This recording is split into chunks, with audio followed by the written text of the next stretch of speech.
గురక అంటే స్నోరింగ్ వల్ల మీ పక్కన వాళ్ళకి కాదు మీకు కూడా రిస్క్ ఉంది. యెస్. చాలామంది గురక పెట్టినప్పుడు నిద్రలో తెలియకుండానే నంబర్ ఆఫ్ టైమ్స్ బ్రీతింగ్ ఆగిపోతూ ఉంటుంది. దీనివల్ల ఏమవుతుంది? ఆక్సిజన్ లెవెల్స్ తక్కువయ్యి బ్లడ్ ప్రెషర్ పెరుగుతుంది. సో, ఫైనల్లీ హార్ట్ మీద ప్రెషర్ పెరుగుతుంది. దీన్నే అబ్స్ట్రక్టివ్ స్లీప్ యాప్నియా అంటారు. అలా అని అన్ని స్నోరింగ్స్ డేంజరస్ అని కాదు.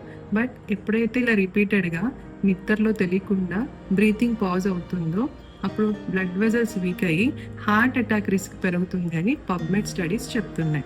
సో దీనికి ఏంటి సొల్యూషన్ అంటే జస్ట్ సైడ్కి తిరిగి పడుకోవటం, వెయిట్ లాస్ అవ్వటం అండ్ టంగ్ ఎక్సర్సైజ్. టంగ్ని రూఫ్కి టచ్ చేసి అని సౌండ్ చేస్తే 10 టైమ్స్ పడుకునే ముందు మీకు హెల్ప్ అవుతుంది. సో ఇలాంటివి ఇంకా తెలుసుకోవడానికి ఫాలో చేయండి అండ్ స్నోర్ అని కమెంట్ చేస్తే ఒక క్విక్ గైడ్లైన్ మీకు షేర్ చేస్తాను. ఓకేనా? Thank you.